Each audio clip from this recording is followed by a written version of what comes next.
All right, thanks very much, Ron. So I'm going to talk about maximizing your innovation and protecting your cloud investment with Redis Enterprise. My name's Eric Preston. I'm a senior solution architect with Redis, the company. Many of you are familiar with Redis. Many millions of developers are, but just to recap, it's an in-memory first database. It can be used as a cache or a persistent database. It supports flexible data models. It's open source, and there are enterprise versions and all available in your favorite cloud service provider. So at its core, Redis Enterprise is the Redis open source product. So that by definition kind of protects your investment, because Redis is available anywhere as open source or as in any of your clouds. Each cloud service provider today supports Redis directly. It's got support for all your favorite data structures in computer science, including JSON and probabilistic.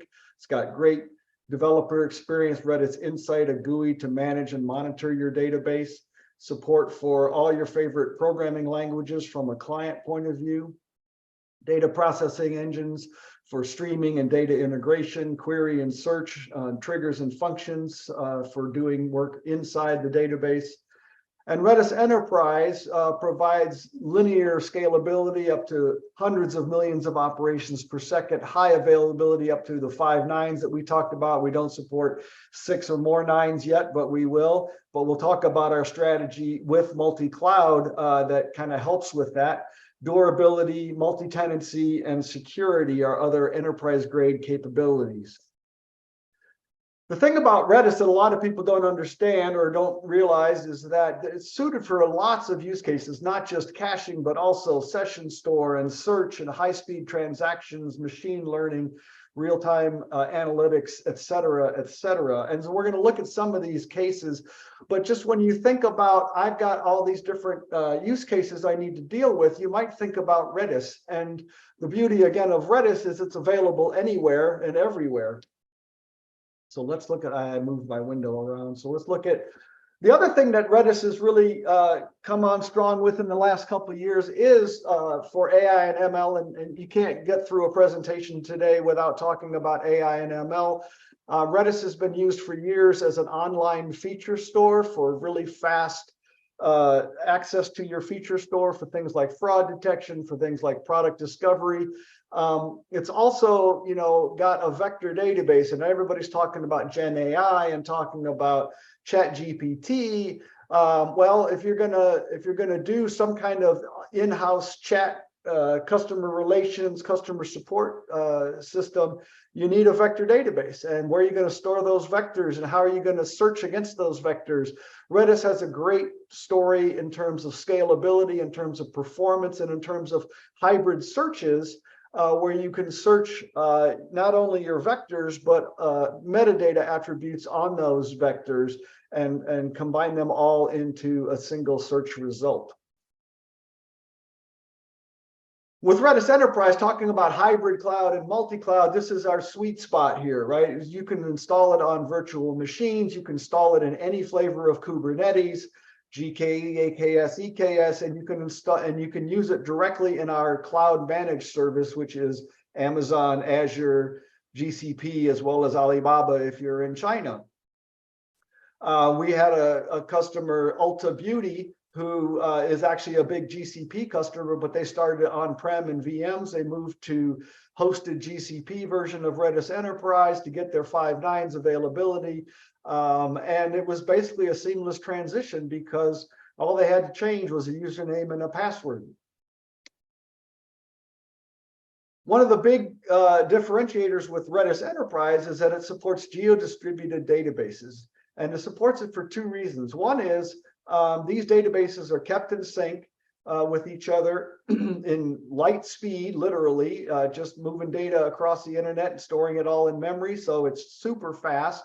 And now you've got your 5 nines availability. If an entire region goes down, you can have 1 or more regions that are still available for your application.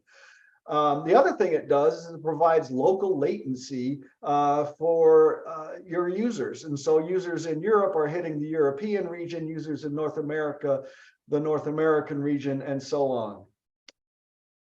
And you can be in Kubernetes or Amazon or Google in any of those regions and still have them all be part of an active setup. So there's your hybrid and multi-cloud strategy all in one slide.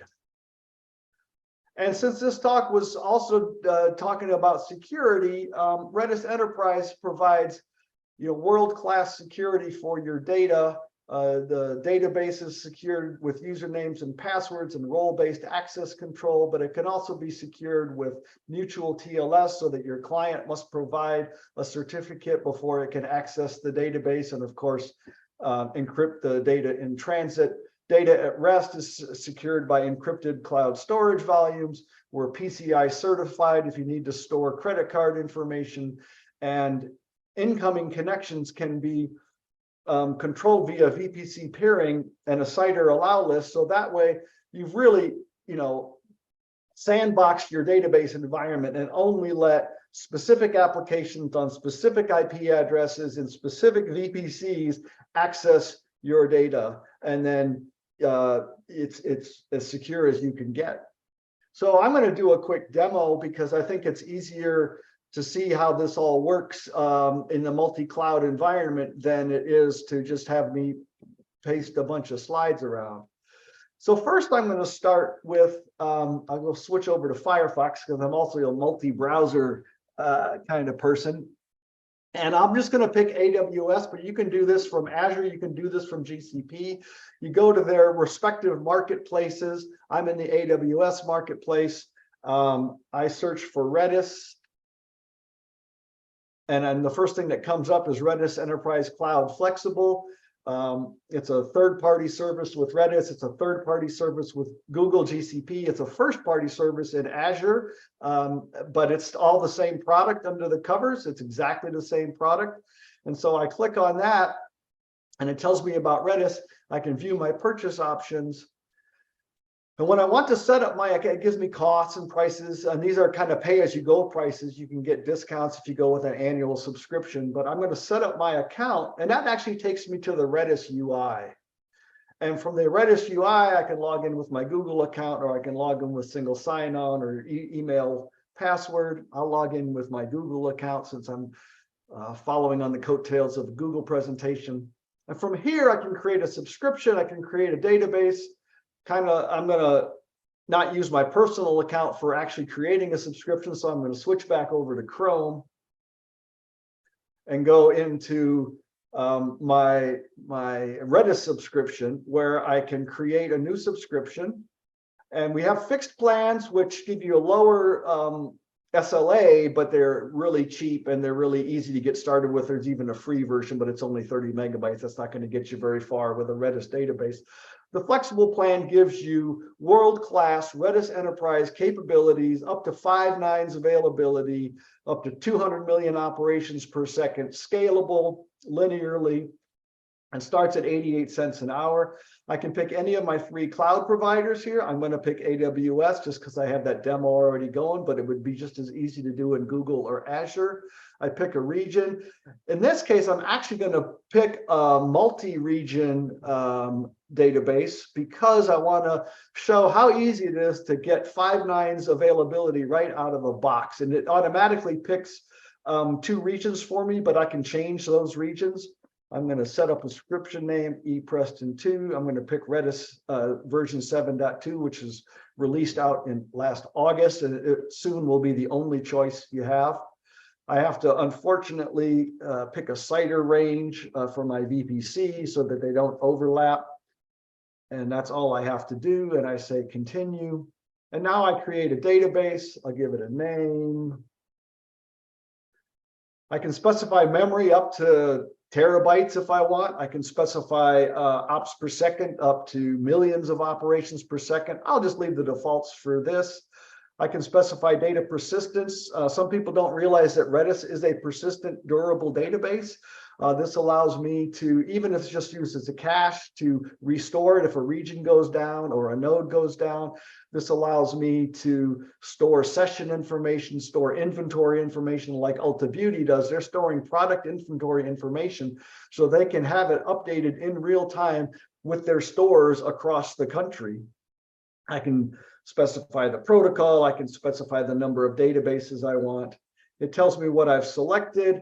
It tells me how much it's going to cost. In this case, it's $1,300 a month, which is a lot, but I've got 2 databases in 2 regions that are providing an SLA of 5 nines and an amazing throughput. And I could either use a credit card, or if I had done this through the AWS Marketplace, it would use my Marketplace subscription and buy down on my Marketplace account. So I'll create a subscription. This actually takes a little while, so I'm not going to make you wait for that. I'm going to be like Julia Child. I've already got one that's in the oven that's just finished baking. So as soon as this comes back and says it's starting to create the database, I'm going to switch over to my other subscription. And that'll just be a second here, I hope. Because if I don't switch over to my other subscription, there it is. So now it's starting, but it's creating the database. I've got another subscription that's just finished being in the oven. If I look at the database, I've got a database in US East and I've got a database in US West, and it gives me my public and private endpoints. For security reasons, I can disable the public endpoint. I could have set up TLS on this. It gives me my configuration. It also gives me my default user and password. I can change that password. I can actually add new users, give them role-based access control, and I can delete the default user password. I can connect to this database, and it gives me some help. I can use the Redis CLI to connect to it. I can use any of my programming language clients, and it gives me some example code for 4 different language clients. And I can use Redis Insight, which we talked about is this GUI that helps me manage my database. So I'm going to just copy the public endpoint. I'm going to switch over to my Redis Insight, and I'm going to add a Redis database, and I'm just going to paste in that URL. And now I've got this Redis database connected to Redis Insight. You can see I have no keys, but I'll add a key. We'll just add a simple string for now. We'll give it a timeout limit of 3,600 so it can last for a long time. We'll say hello, and we'll give it a value of world. And there, I've got a key in my database, and that's pretty exciting, and it's going to last for another 59 minutes, and then it will automatically get evicted. If I go back to my Redis database in the cloud, I look at my other one, sorry, I look at my other one, my EU West one, and now I've got a public and private endpoint for that as well. These databases are kept in sync. I'm going to connect to that database. I'm going to use the public endpoint for that. Go back to Redis Insight and add a new database. First, let me edit this database because I want to give it an alias to make it easier to read. I can't seem to change the alias at this point, so we'll just make sure the new one has an alias. We'll add another Redis database, give it a URL. We'll give it a different alias. We'll call this EU West 1, so we know what it is easily. Add that database. Now, if I go into EU West 1, I've got that hello world key. So I've got 2 databases in 2 continents that are kept in sync. If I change this key and I call hello world again,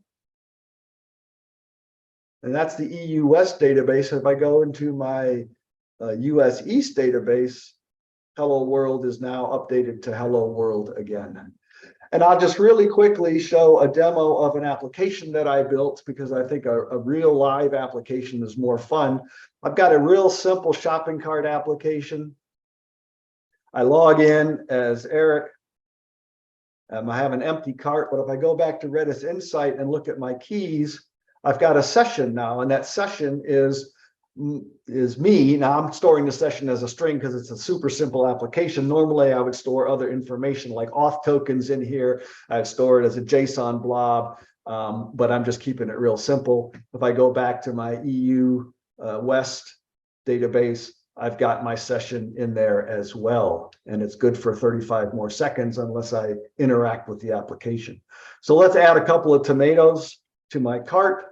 I add them to my cart. I've got two. If I look at the database, I've now got a shopping cart for Eric, and it's got 2 tomatoes in it. That's EU West. If I go into US East, lo and behold, I've got my shopping cart with 2 tomatoes. If I delete that from US East, it's gone. I go back to EU West, shopping cart is gone. I go back to my application and view my cart is empty. And so this kind of shows the power of multi-cloud. It shows the power of distributed cloud. I could have had these one of the databases be in AWS, the other in GCP, but I chose to, for the sake of a demo, make it simple on myself. And that's really all I have. So thanks so much for listening.